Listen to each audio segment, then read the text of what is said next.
But the same was with nuclear. You use for energy or you use for bombs is up to you. The idea is that the technology is going to be available, the innovation is happening, the life will be transformed. Now it's up to us that how we use it in a positive manner rather than making nuclear bombs. With that, thank you very much. Thank you. I need my paper. Thank you. Thank you, Mr. Tarun, for your talk. Up next, we have Mr. Hemant Jajaria, Head of Consulting, KPMG. Ladies and gentlemen, please welcome Mr. Hemant Jajaria.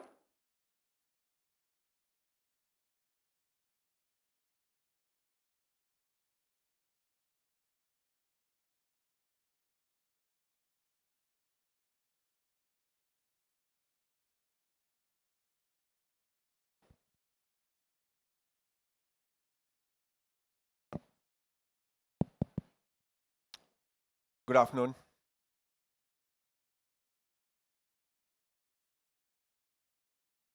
So we are in the AI investment era, and if you can just move to my first slide, you can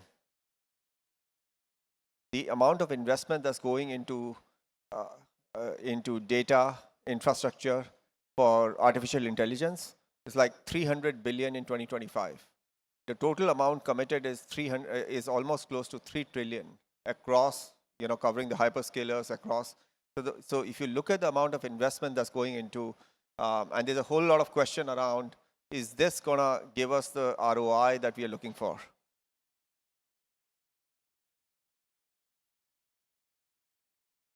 So why the ROI is elusive for most of the businesses? And there are multiple reasons. There is today almost like more than 90% of pilots, POCs, fail to deliver the kind of results that the CEOs expected. And if you look across organizations, there are a whole number of POCs that are going on, and those POCs are not delivering the kind of value that you see. And when you look behind it, there are POCs that take too long to get into production, and by then AI has moved on and we are on to the next technology.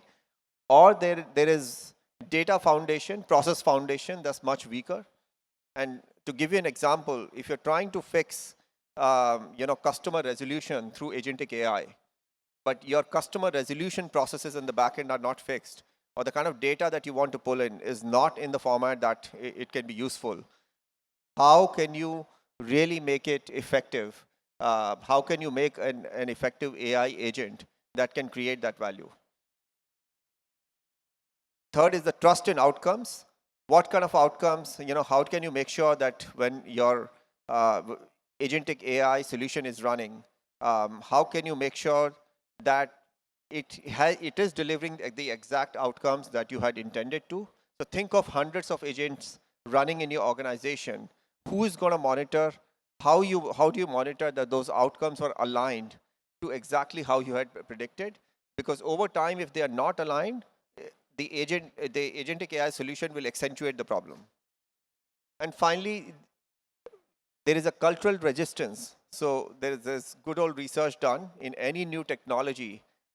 Typically, it's the middle management that makes it successful or not.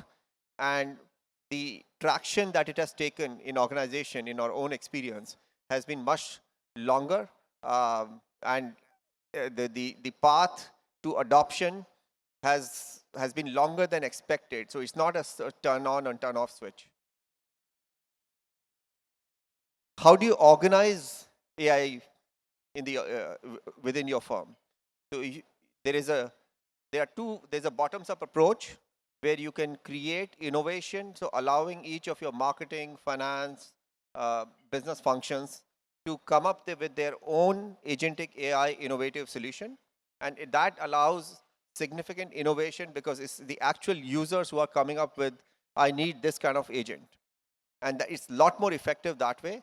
But the problem with that is it sometimes can be so far, everyone comes up with their own solution, And that can be so far and disparate from the overall strategy of the firm. The other way is you do it centralized, and it's a lot more aligned to the strategy of the firm, but now you don't have the connection with the business use case.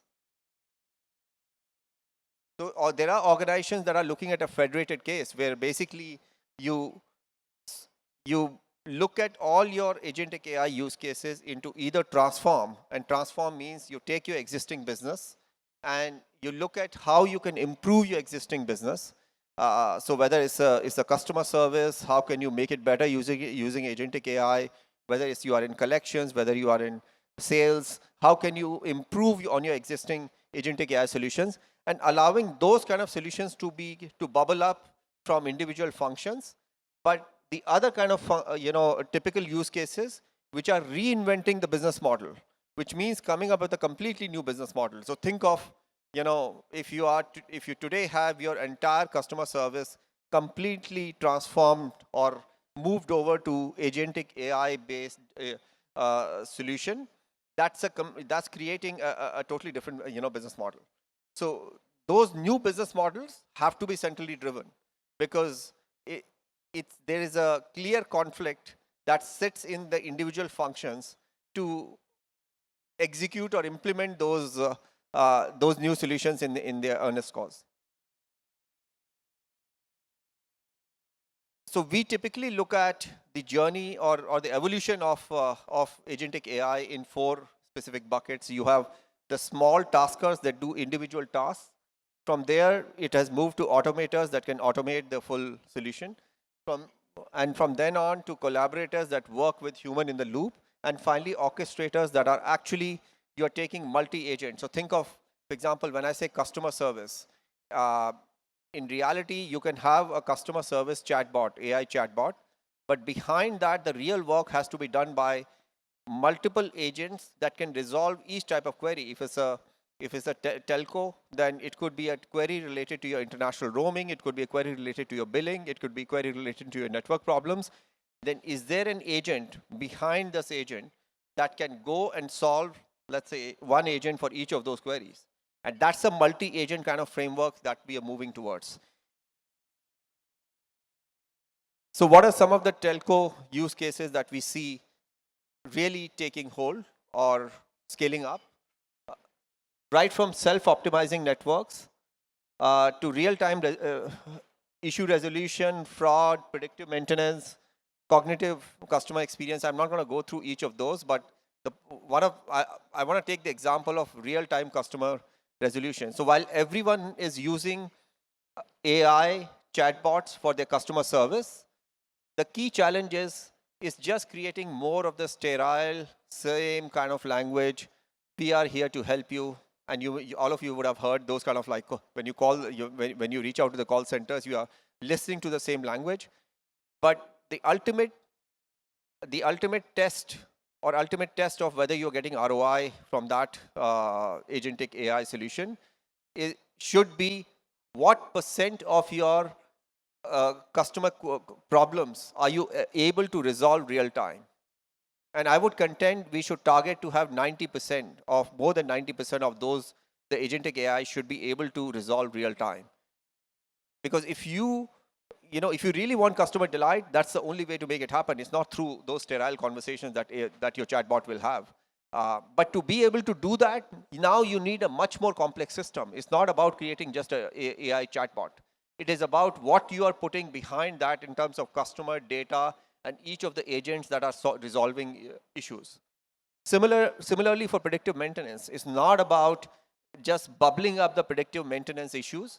It's about, can you pick up that predictive maintenance issues, and the agent can, on an autonomous basis, resolve it and bring the network up and running. So I just want to conclude by saying agentic AI is here. It's here to stay. And a good example is, I have listed down a bunch of things that 2 years back, the world said will be done 10 years from now. And those are already happening.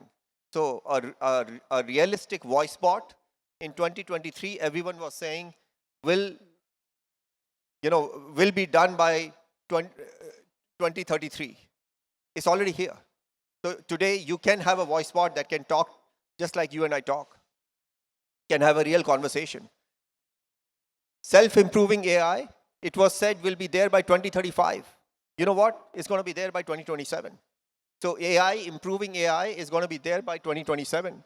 On-device AI was when, as recent as 2022, people said on-device AI is still 10 years away. Apple has on-device AI today with a small language model. So a whole bunch of things. AI revolution is happening faster than we think. And that tells you there are many things that we believe are far away, but this is scaling up exponentially. And I just want to conclude by saying for organizations, the important thing to learn is data, technology, model is only 20% of your issue. The other 80% continues to be people, process, adoption. And that's the key to getting the ROI from AI.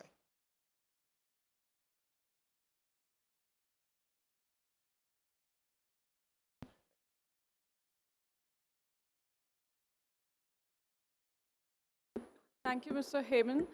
Next up, we have Mr. Sharat Sinha, Director and CEO at Airtel Business, whose leadership in sovereign infrastructure solution is paving a secure, scalable path forward. Ladies and gentlemen, please welcome Mr. Sharat Sinha, Director and CEO, Airtel Business.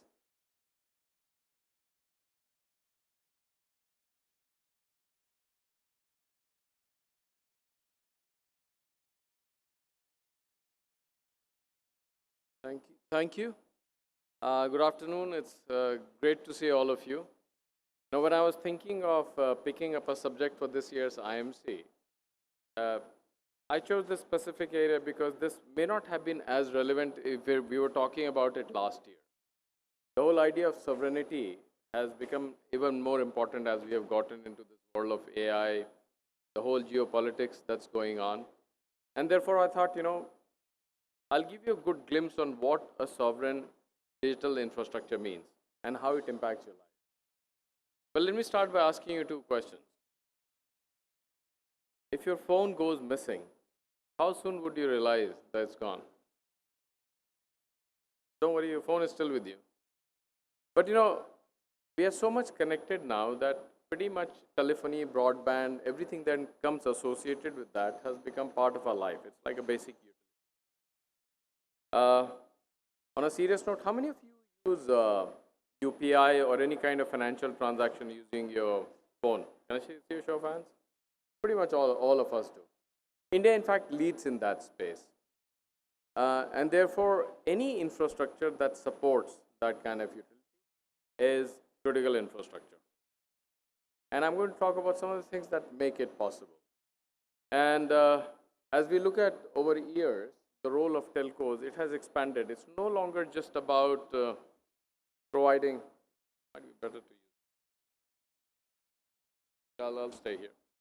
So the role has gone beyond telecom services. It's more about providing digital services as well, both for consumers as well as for businesses and governments. So if you look at broad level infrastructure that a typical forward-looking telco provides today, the 5G and connectivity piece is given. This is the mobile network, which is supposed to be reliable. It should follow you everywhere and should provide you very secure infrastructure so that you can utilize it for your daily lives, both for communicating and making sure of all the digital services that are available.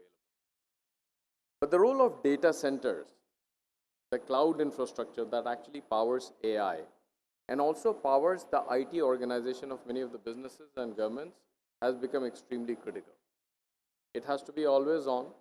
It has to provide the reliability that typically a telco provides. And same is the case for when you're looking at IoT and smart grids or the CPaaS kind of services, communication platform as a service, as different businesses utilize it. Now, it has to be natively secure. So I'll start with a few concepts. What does sovereignty mean? essentially when you provide these services, there's a lot of play of data. And therefore, and data actually feeds AI. If you look at any AI model, it becomes richer when you enrich it with data. And more data is there, the AI model becomes powerful.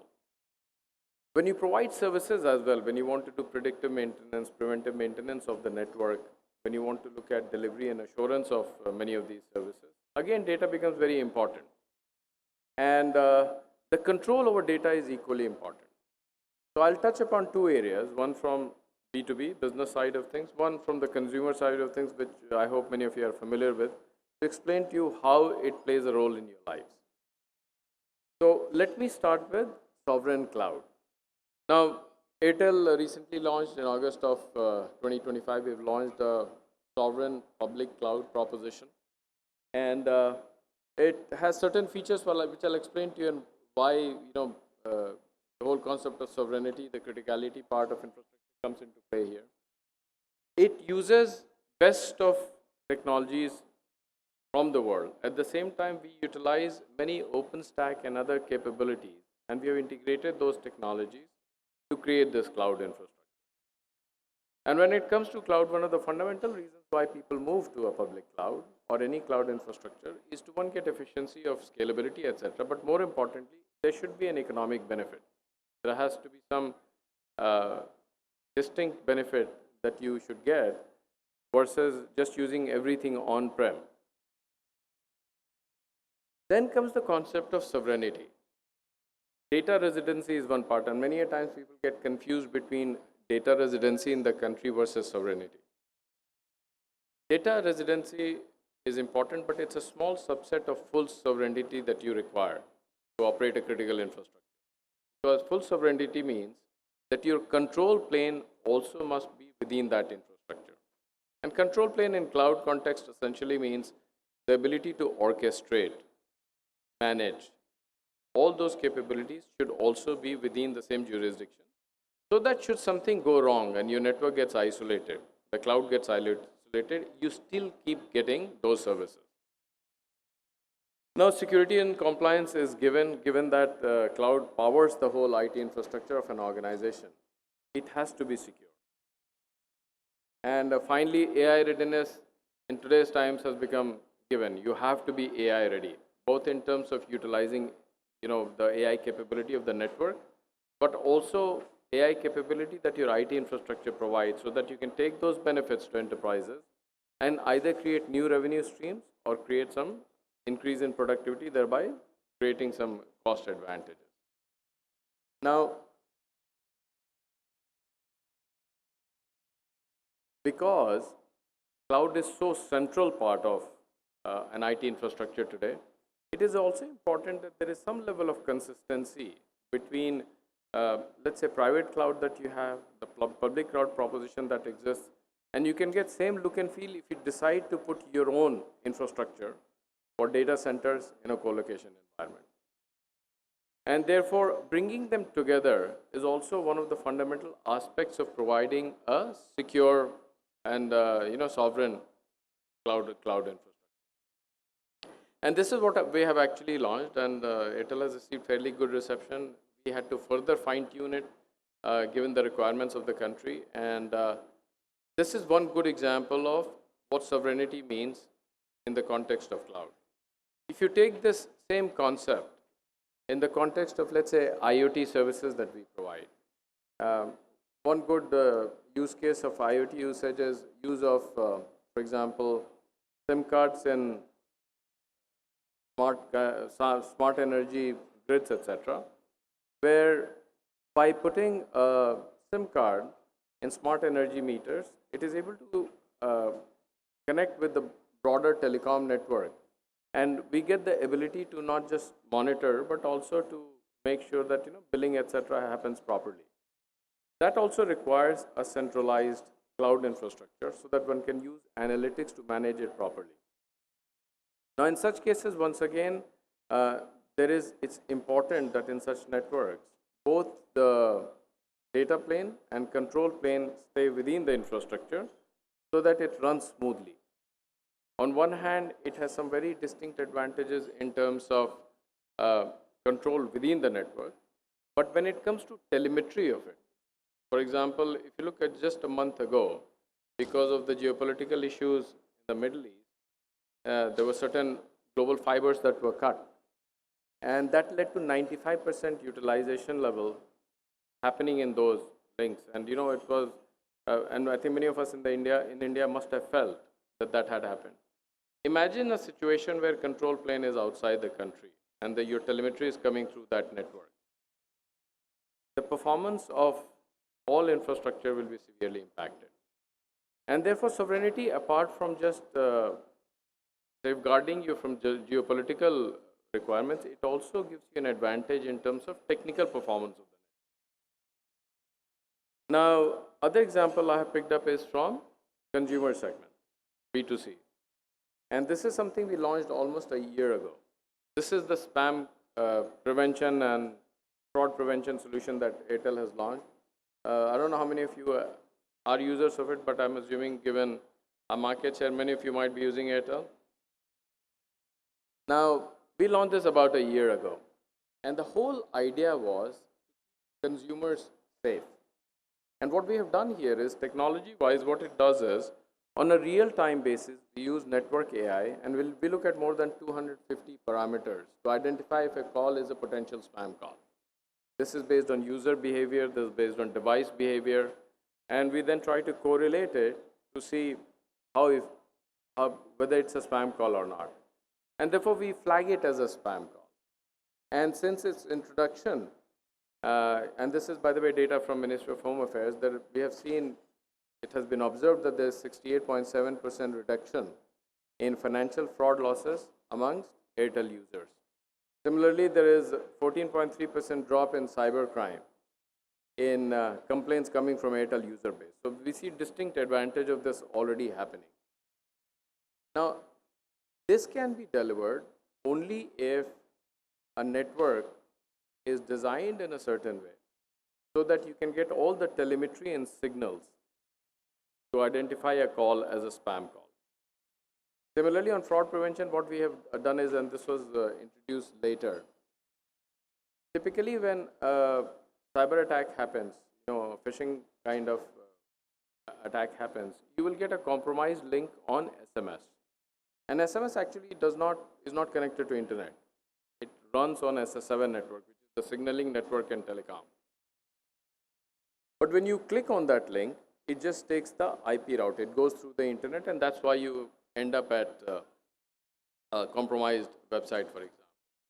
What we have done in this case is, we have used global threat intelligence feed and enriched that data so that on a real-time basis, once again, we keep identifying compromised websites so that even if you get a compromised link on your SMS, if you were to click that, it does not end up to a fraudulent website.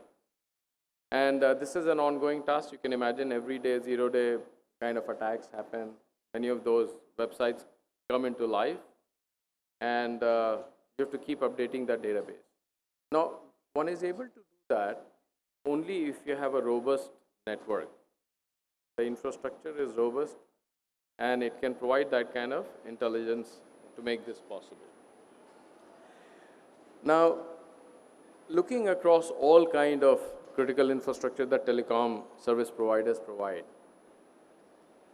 having sovereignty in cloud, having sovereignty, obviously data centers are very much resident here, but them interworking with each other, having network capability which uses network intelligence, network AI actually to provide necessary feeds to identify a call are very, very critical. As a design element, we have made sure that all these elements pretty much cover those aspects so that whether you are a end user, consumer of Airtel's services, or whether you're a business that uses digital infrastructure services from us, you stay fully secure. We believe that digital infrastructure will play a key part in growth of the country. If you'd asked me this question 10 years ago, I would probably have talked about broadband. There have been numerous studies which indicate that broadband penetration, every 10% leads to 1 or 2 points of increase in GDP. In today's world, the same thing can be said about digital infrastructure. your cloud infrastructure at country level, your AI readiness at country level, number of data centers and capacity that you build are very closely tied to the GDP growth. And that is the reason, if you look at most of the advanced countries, there is heavy investment happening in data centers, cloud infrastructures, making them AI ready. Because it has direct impact on productivity of people, it has direct impact on the new kind of services that can be introduced. We stay committed to that, and that's why the launch of Airtel Cloud was timed, and we continue to expand in that area. We are also making sure that as India moves from fourth largest GDP to the third largest GDP in the world, Airtel provides right sovereign critical infrastructure to make that possible. Many of the things that I've discussed today, we have dedicated booths and at display. I will encourage all of you who are here to visit there to fully understand how some of these things have been brought to life. Thanks once again for joining me today. Bye.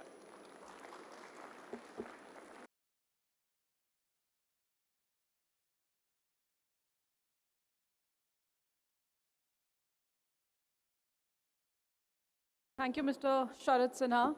We now welcome Mr. Ed Jagger from the High Commission of Canada, bringing international perspective on collaboration, trade, and tech-driven diplomacy. Ladies and gentlemen, please welcome Mr. Ed Jagger from the High Commission of Canada.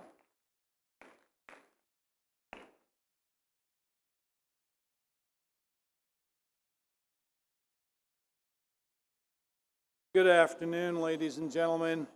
It truly is a pleasure for me to be here this afternoon. My name is Ed Jagger, as she said, Minister Commercial at the High Commission of Canada here in Delhi, and it's my third week in India. So I really haven't got a lot that I can talk about in terms of my experience here, but I can tell you from a long career working with Canadian companies around the world, and the little bit that I have seen already, that I know that it is a really good place for Canada to be. And it's certainly a pleasure and an honor for me to be representing Canada in this kind of environment. Canada is a country that prides itself on innovation rooted in trust, inclusivity, and collaboration. And it is really good for us to be back here at IMC. It's been a couple of years since we've had a pavilion here. It's been a number of years since we've had a delegation here. And the things are changing, we're moving forward, and it is really a good place to be. And so Canada's participation at the IMC this year is marked by our Canadian Pavilion, which brings together 10 exceptional Canadian companies, sectors such as artificial intelligence, cybersecurity, digital transformation, IoT, and telecom software. Now, some already have a presence here in India, and some are seeking local partners, but all share a common goal, and that is to build a smart, secure, sustainable digital future together. Now, I must take a few minutes to do a bit of bragging, because Canada's technology story is a remarkable one. Over the past decade, Canada has emerged as one of the world's most dynamic innovation ecosystems, driven by a combination of world-class research, strong policy support, vibrant entrepreneurship. Let's start, if we can, with artificial intelligence. Canada was the first country to launch a national AI strategy back in 2017, long before AI became a mainstream term. And that early vision created fertile ground for today's AI economy. We now have over 850 AI startups, 20 public AI research labs, 75 incubators and accelerators, and 60 active investor groups. AI talent in Canada has grown by nearly 40% annually between 2017 and 23, outpacing the US, UK, Germany, and France. And clusters like Toronto, Montreal, Edmonton, Vancouver, and Kitchener-Waterloo have become globally recognized AI hubs. And so today, Canada ranks 4th in the world in generative AI companies per capita, 3rd among G7 nations in per capita venture capital investment in AI. And I'm proud to say, as the representative of the Government of Canada, that the Government of Canada continues to lead from the front, committing 2.4 billion Canadian dollars in our last budget to strengthen AI computing infrastructure, support adoption in key sectors like healthcare and agriculture, and establish a Canadian AI Safety Institute to ensure responsible innovation. Some of the Canadian companies that are participating here at IMC are actively bringing this expertise to India. For example, firms in our delegation are developing AI-based network analytics, telecom optimization, and cybersecurity tools that align perfectly with India's digital ambitions. And so I invite you to visit the Canadian Pavilion to explore how these AI-driven solutions can support your organization's growth and innovation journey.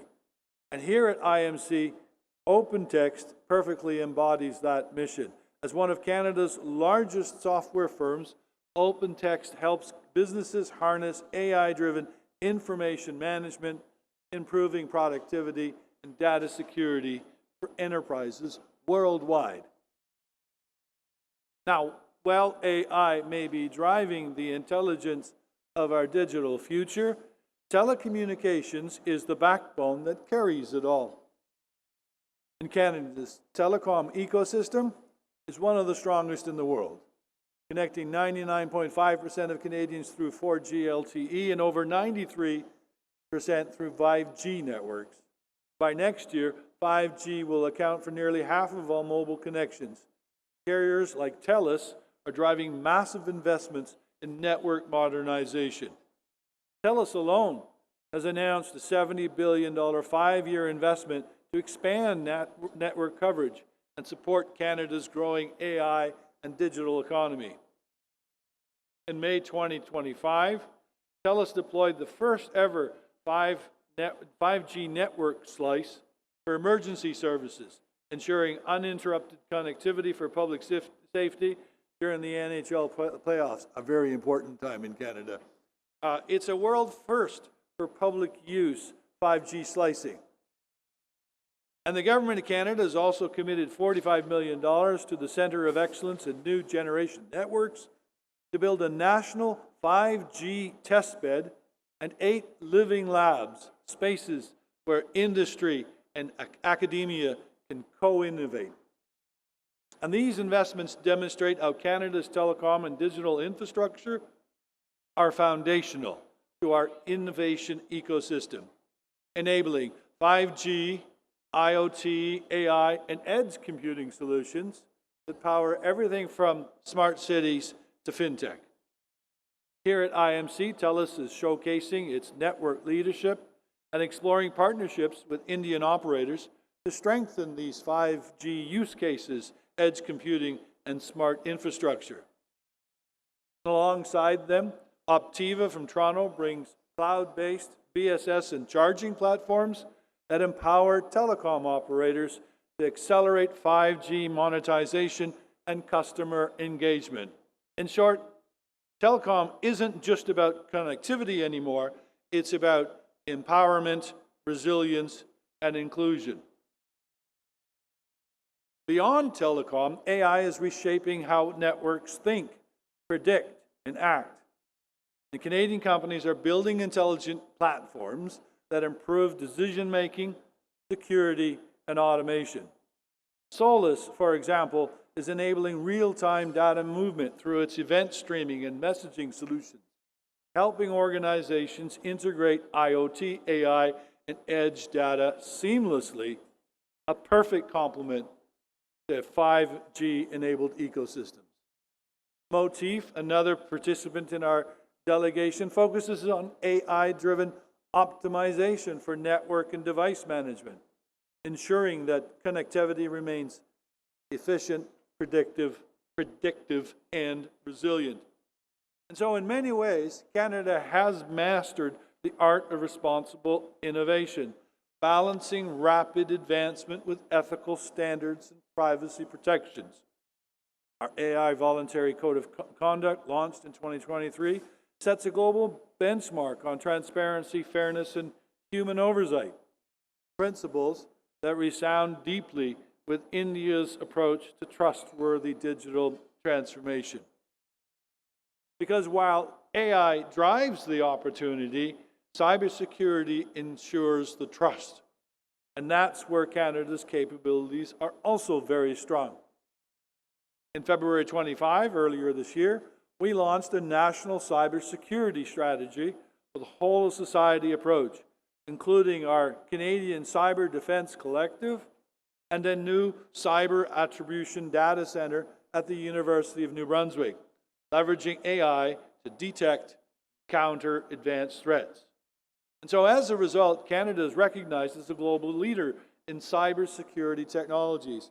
We are home to 3 of the world's top security testing laboratories located in Ottawa and Montreal. Canada's strengths span encryption, digital identity, intrusion detection, biometrics, and quantum-safe encryption. Exports in cybersecurity from Canada exceeded over $1 billion, with growing interest from partners from across India, ASEAN, and the Middle East. And what makes Canada stand out is our balance between innovation and trust, developing cybersecurity solutions that safeguard not just data, but also the digital fabric of societies. And now, if I may, I'd like to enter perhaps the next frontier, which is, of course, quantum technologies. Canada has established itself as one of the 5 top quantum nations globally, with 67 companies, 15 research labs, and 16 academic institutions working in this space. Institutions like the Perimeter Institute for Theoretical Physics and the University of Waterloo, which are leading breakthroughs in quantum computing, cryptography, and sensors, laying the foundation for next-generation communication networks. And these advancements are not isolated. They are tightly integrated with AI and cybersecurity, ensuring Canada stays ahead in the race for secure, high-performance digital infrastructure. But I must say that in the short time that I've been here and all that I have seen, what really excites me is just how complementary Canada's ecosystem is to India's ambitions. India's digital transformation is unparalleled. Digital public infrastructure, 5G rollout, UPI, and Aadhaar are setting global examples. India is not just adopting technology, it is defining how technology serves people at scale. And herein lies a natural synergy. India's scale and speed meet Canada's depth and precision. India's talent and market access pairs with Canada's innovation and R&D strength. And both Canada and India are deeply committed to an open, secure, democratic digital space. Canadian firms are already active in India. OpenText, TELUS, SOTI, and many others work with Indian government and private sector partners on various aspects of the tech ecosystem, and are also major employers in India, employing about 16,000 employees among just the 3 of those. Together, Canada and India can develop solutions that are secure, scalable, and inclusive, powering the next phase of digital growth, not just for our 2 countries, but also for the wider Indo-Pacific region. Now, before I conclude, I do want to highlight Canada's Trade Commissioner Service, of which I'm part, I have to admit, yes. But we have over 1,000 officers in 160 cities worldwide, and we're here to help businesses connect, collaborate, and succeed globally. Our mission is simple: to turn great ideas into international opportunities. And so I invite you, if you haven't already, visit the Canadian Pavilion here at IMC 2025. meet the companies that are there, learn about their technologies, and explore those partnerships that can combine Canadian innovation with India's market dynamism. Because it's true, isn't it? The future of technology is not about competition, it's about collaboration. And if there's one partnership that can shape a smarter, safer, and more connected world, it's the one between Canada and India. Thank you very much. Merci beaucoup. Dhanyavad.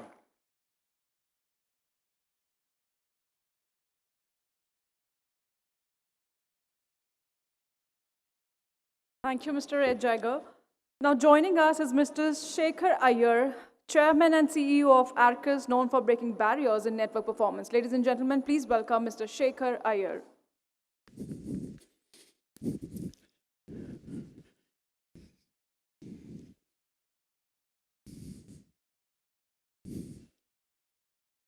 Hi there, everyone. Hope you can hear me okay.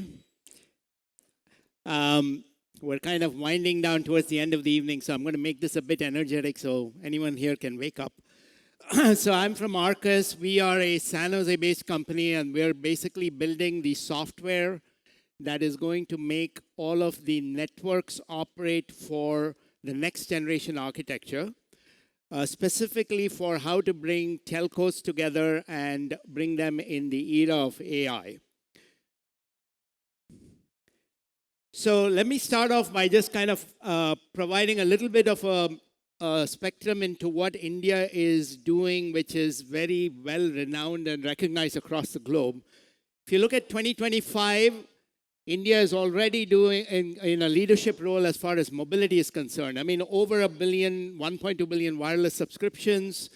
We've got 650 million people using smartphones and over 250 million 5G subscriptions. If you look at the opportunity for AI, once again, this is actually quite substantive. By 2030, the promise is that India will become a major global hub for AI. Government has already been announcing a lot of initiatives. We were just at the GFF summit that is happening simultaneously in Mumbai, where there's like a whole lot of focus on the financial services sector and how that is going to be supported by AI. Over 34,000 GPUs and counting that are currently in India. And then if you look at the announcements that have been made, there have been a lot of indigenous verticals like healthcare and scientific, industrial governance and agriculture, all of which are going to leverage AI capabilities. Now, the question that you have to ask is, what is it that operators, service providers, telcos, and enterprises, particularly in India, need to do in order to be well-positioned to take advantage of this AI wave? And how do you do that from an infrastructure standpoint? So what I've done is actually kept this relatively simple. And I've said, look, here are a few prescriptive things that you can do in order to get there. So first of all, you all need to understand how AI depends on infrastructure. And for most of you, if you haven't, I mean, unless you've been living under a rock, you've probably noticed that AI can be actually decomposed into training and inference. Now, training is the act of actually taking these models and making them knowledgeable and intelligent so that they can give you prescriptively good answers for the next question that you ask them. So most commonly, LLMs are actually talked about a lot. These are large language models. And GPU clusters are being used as a way to have the hardware that is ready for this training. But training by itself is actually not sufficient, because what you need to do is take the results that you have created by training a model and then apply them to something useful. So if that application is who is a good target for your next cell phone customer, or if that application is how do I treat a particularly kind of unknown disease in a patient, then these are all points in that AI architecture where inferences need to be drawn in order to make the training useful, and that is done at the edge of the network. So while most of the training is done in large-scale data centers, they are consolidated pools of capacity of GPUs inferencing is done at these edge points. So now the question is, if you are an operator, what kind of infrastructure do you have that can actually support training? What kind of architecture do you have that can support inferencing? In the AI world, you will also notice that a lot of the action is actually moving from LLMs to what is called SLMs, so from large language models to smaller language models. There is a lot of move from distributed consolidated computing to edge computing because it can actually happen at the points of inference. And then large data centers are themselves getting more modular. So rather than building very large racks, you can actually have multiple data centers. You need to have the right kind of interconnects between these data centers. These are the moves that are happening in the AI infrastructure space. So for you to be successful, you really need to understand how this infrastructure is going to make you successful. The second thing is you need to find out where in this architecture you stand and how can you influence this architecture. So as an example, I have a picture here that shows you how the whole world is kind of interconnected from a network standpoint. And once you know what you are able to influence, you can then appropriately leverage that. So for example, in this picture that I see behind, you can start like right down here is the space where this conference in particular is probably most focused, which is 5G, 6G, and the telco architecture. Then you've got a number of these training data centers, many of which are in hyperscalers. So Google, Amazon, Azure, they kind of belong in that center. Then between the telcos, between caching sites, as well as enterprises, the edges are the places, as I mentioned, where inferencing takes place. Hyperscaler clouds then also need interconnectivity between themselves as well as to these training data centers. So unlike the internet, which was a very simple connection of different kind of points of compute capacity, AI is going to leverage and require a lot more complex connection of data center pools and pools of compute capacity, all of which tell you that the network is going to become more and more important for AI. So if you are an operator and you are doing something related to the network today, and if you don't realize how you play inside the AI ecosystem and leverage your position accordingly, then you're losing out on the biggest opportunity that we are likely to see in probably the next 2 decades. So identify where you are in this infrastructure and start figuring out how you're going to have a point of influence in this architecture. Now, in this picture in particular, I've taken a telco example or a carrier or a communication service provider to break it out in terms of the architecture. So you start kind of on the left side as the edge that faces the customers. And these could be largely your enterprise customers because consumers will kind of interact through this through some sort of a B2C environment. You have your cell site routers, your multi-access edge compute environments in the next access portion. Then you work your way towards aggregation, come into the core, and then you've got the connectivity to the cloud environments with multi-cloud fabric. In each of these points in your network, you've got some routers and switches that are sitting in there doing something useful, except that if you don't make those dynamic, if you don't make those software programmable, if you don't understand how you're going to create applications and launch them on top of this, then you are not, in fact, building the environment to be as dynamic as it needs to be for AI. So if you take the example of one of our customers, SoftBank, as an example in Japan, has leveraged Arcus at that edge to essentially put a service which is a real-time music service offered by Yamaha on top of the SoftBank network, which is leveraging technology from Arcus, in order to make sure that their entire infrastructure can dynamically use network slices to deliver something of value to the customer. Now imagine if tomorrow that slice was in fact an AI slice, or it was in particular an inferencing slice that had something to do with either telehealth or perhaps music. That kind of momentum, that kind of infrastructure to enable something like this dynamically to happen requires you to have software at each of these points in this architecture and program that software so that that slice can be delivered. The next recommendation I have is that you should learn how to embrace processor diversity. And again, for most of you, if you are not really in the infrastructure, you're probably dealing up at the top level of the stack where I've got apps and LLMs right on top. But for those of you that are a bit more familiar with the infrastructure underneath, you've got a layer of orchestration, and often Kubernetes is used, for example, in large compute environments to do this orchestration. Most telecom operators are not quite familiar with a stack like this because this is how dynamic the cloud is. And you need to have actually cloud-like dynamism that is brought into the operator environment for 5G. So if you use mechanisms like Kubernetes or like Ansible in order to actually go and program your environment underneath you, then you are now starting to build a real-time dynamic environment. Underneath that is a network operating system. That's where we play as Arcus. So we can actually give you a software network operating system that can universally layer itself on top of many different capacity pools, whether that is cloud or processors, GPUs, silicon, NICs, or optics. We can have Arcus as a network operating system spread evenly across this. So for example, we work very closely with companies like Broadcom, like NVIDIA, and we've got, in many cases, we also have investment from partners like this.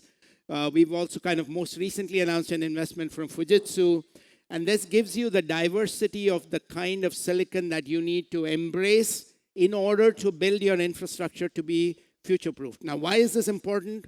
Let's just say you're building a data center for AI, and Broadcom has the best 800 gig switching fabric, and then NVIDIA has the best SmartNIC with their Bluefield DPUs, and you want to put these two things together as you build your data center.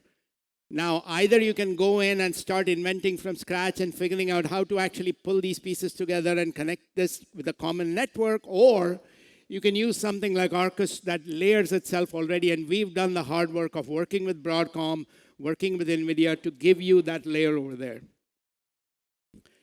Now, not surprisingly, the benefits that you see on the right side accrue to you when you use this format of embracing hardware, which is that you can have faster and better access to distributed high-performance compute resources.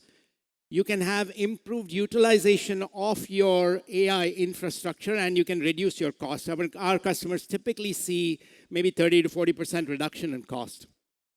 And then my final recommendation is really around data centers, which is rather than thinking about your environments, depending on who you are, as a telco environment or a 5G environment, you need to start thinking about it as the fabric for AI. And in order to do this, you need to figure out how you're going to take your data center capacity, make it more modular, and how you're going to scale across. Most of you might have heard about scale up and scale out. But scale across is kind of the new terminology in order to go in and not just build out multiple racks, but build out data centers with the right kind of interconnect networking between these data centers. So the pictures that you see here on the left side, we have something which we call the virtually distributed fabric. It allows you to start investing in routing capacity that you can scale up and out, meaning you don't have to buy a large chassis router from folks like Juniper in order to get started. You can actually start buying something modularly, stack it up, and then over a period of time, it becomes this large giant router equivalent. And equally, you can then start interconnecting between these data centers in a modular fashion. So think about it as a distributed architecture that is globally distributed, that collectively then gives you the power of a very large data center, but at the same time has reduced latency because you're living closer to the points where you need to do inferencing in these architectures. And then equally, when you're building your data center in a more traditional cloth-like fabric, to look at the top of rack switch or the spine or the leaf and make sure that it has the highest performance capability using the semiconductor innovation that companies like Broadcom and NVIDIA are doing. So in summary, what I wanted to kind of tell you is that if you take these 5 recommendations and start working them, and maybe you don't need to do all of them, you kind of figure out which ones you want to do, then you will end up with the result that you desire, which is you will have a network services platform that can also do AI. You will not have to do the same sort of complaint that you often hear from people. In fact, in many of the corridors here, you'll say, oh, we invested so much of our capital expenditure and now operations in 5G, and we are still trying to figure out how to monetize that. Or we haven't even fully monetized our 5G, why should we move to 6G? So while you are caught up in things like that, you really need to say, look, I'm not going to look in the rearview mirror. I'm going to look in front, understand that AI is going to bring these opportunities. Here's how it's going to disrupt. And I need to make my infrastructure ready and prepared so that I can become some part of this picture, which is essentially have a platform. The platform can then deliver services. You can start small, delivering a few network services, and then at some point, you can become capable of offering AI as a service.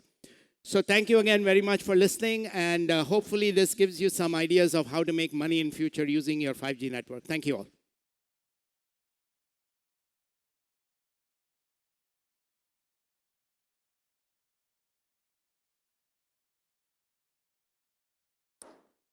Thank you, Mr. Iyer. Ladies and gentlemen, and to close this day, we have Mr. Rajiv Agarwal, SVP, Public Affairs and ESG at Samsung SWA. Ladies and gentlemen, please welcome Mr. Rajiv Agarwal.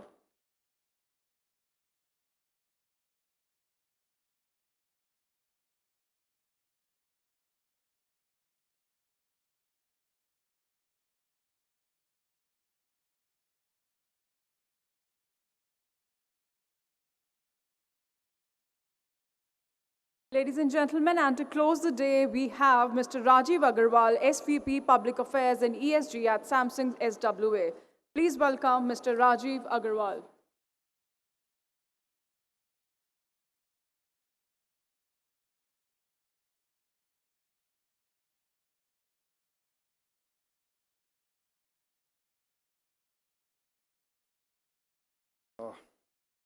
Friends, it's pretty tough to speak at this time of the day to empty chairs. I wish I could really use AI to fill up this entire auditorium. Maybe at least then the feel of speaking to an empty auditorium would not have been as much. And maybe the day will come when AI will not only get us the audience, but also speakers who will be much better than I am out here standing at the podium. And maybe not as good as the audience out here that is still braving, the day after such a long and tedious day, which I'm sure all of you would have had, but would definitely make for some interesting setup out here in the hall. But for all those who have braved the entire day, I will try and go through the some of the thoughts that I had gathered for today's session. I would like to intersperse it with more real-life examples than just talk about concepts and maybe just talk about philosophies, so to say, on AI.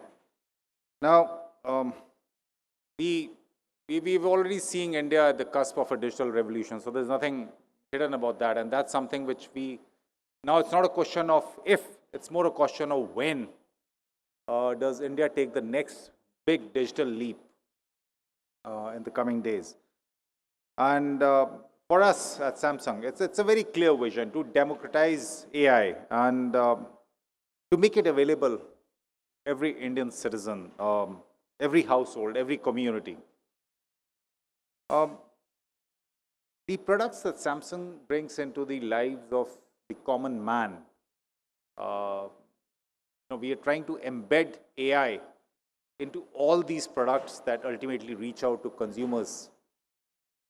They could be refrigerators, which recognize Indian food habits. So you know what's really going to cook and what is the kind of masala that an Indian family wants. And that's what a Samsung refrigerator powered with AI would be able to do.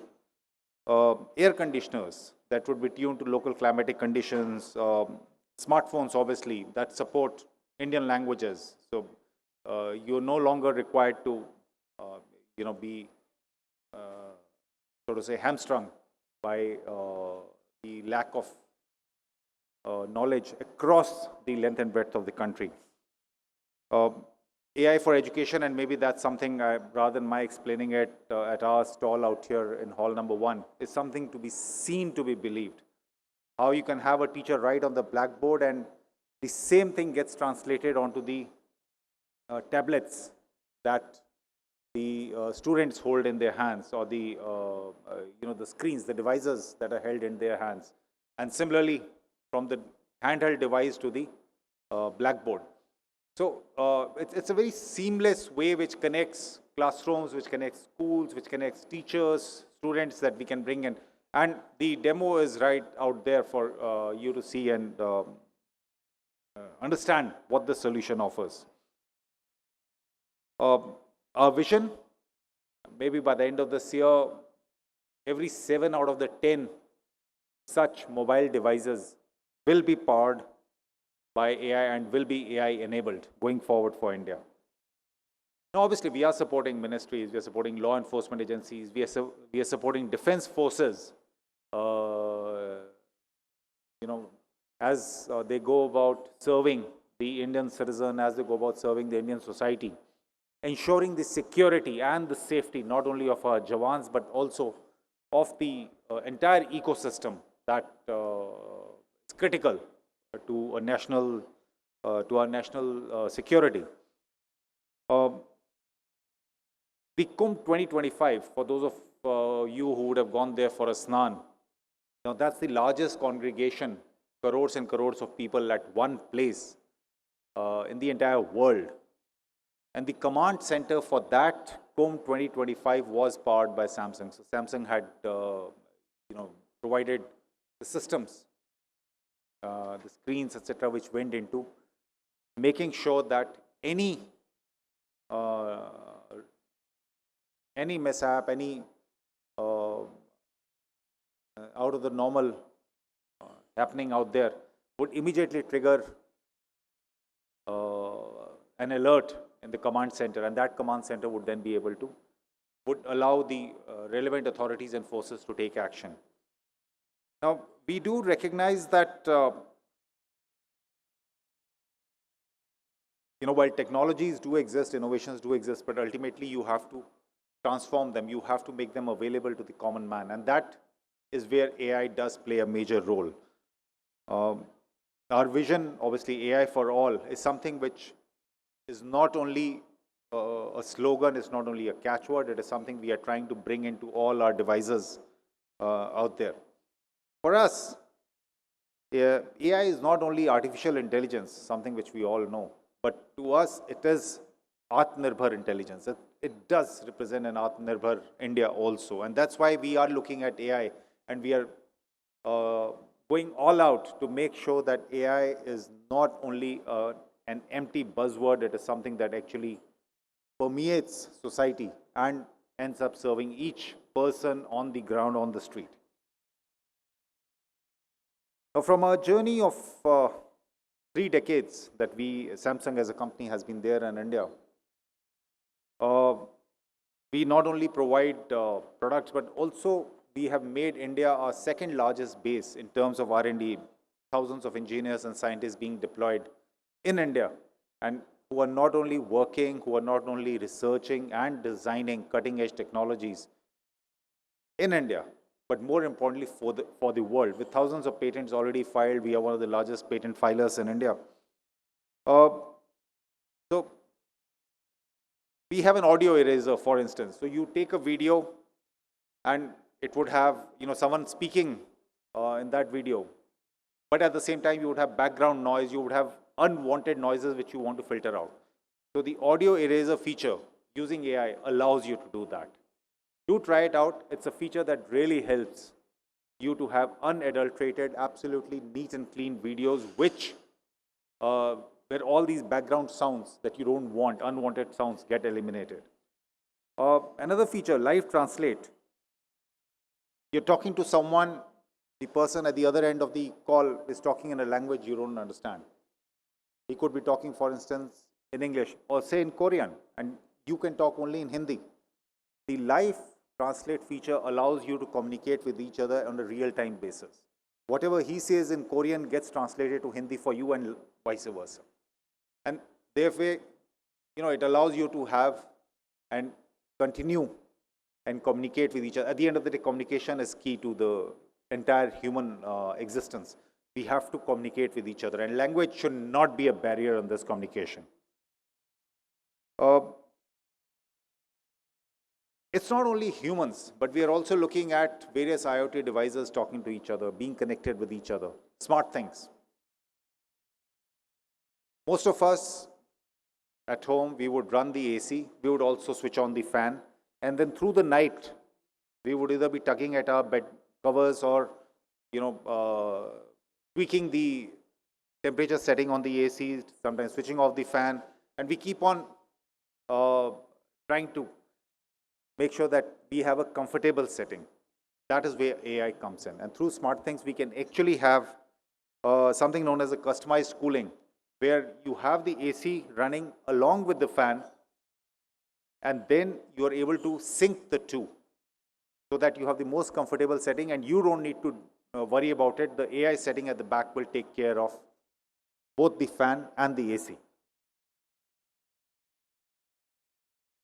Scams obviously is something which really impact all of us, and we, you get a call.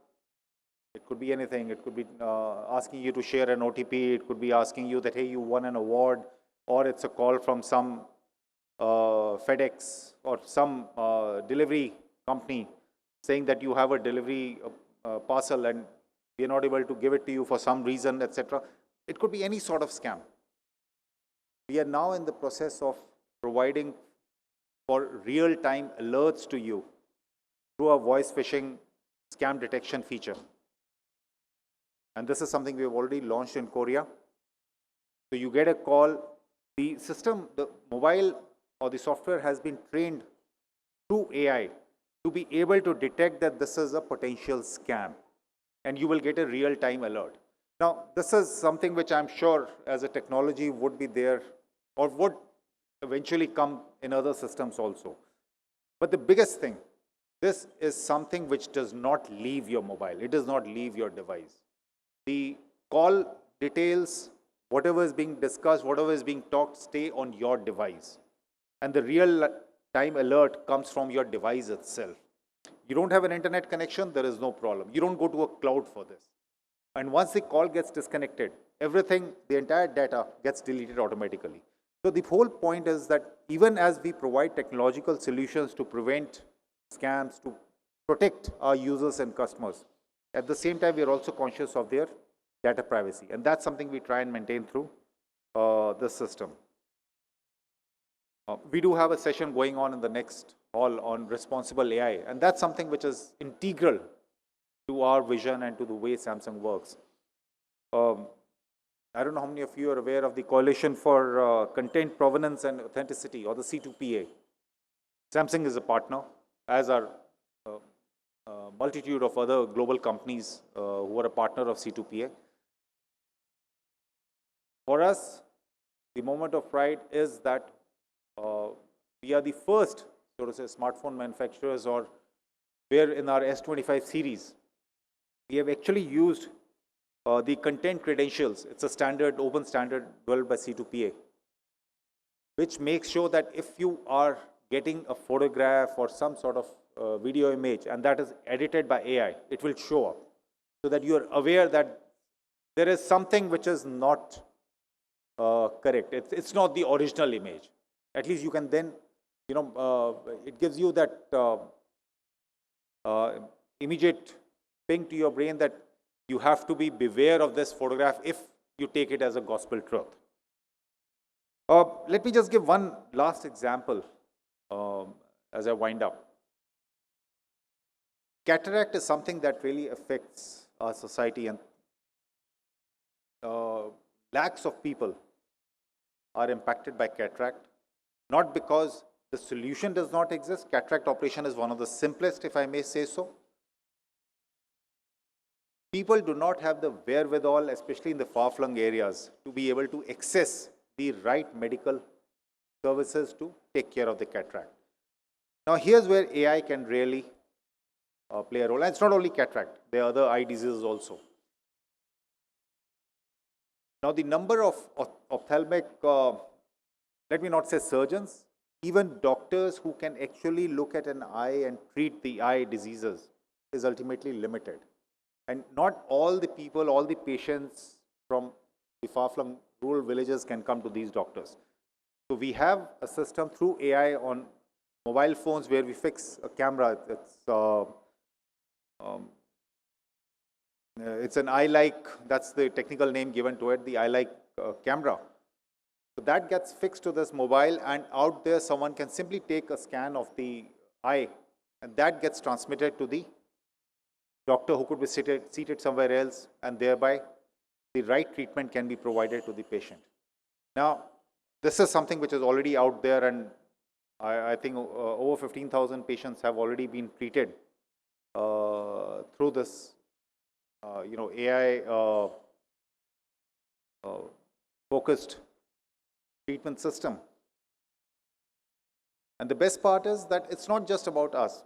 I mean, obviously, we have hospital partners. You have the Sitapur Eye Hospital among a host of other hospitals that are our partners in this endeavor. The point is, how do we, in each and everything that we do, it's not just about bringing in technologies. It's not just about going in for more and more innovations. It's going in for innovations that can actually have an impact and actually change the situation on the ground for our communities, for our societies.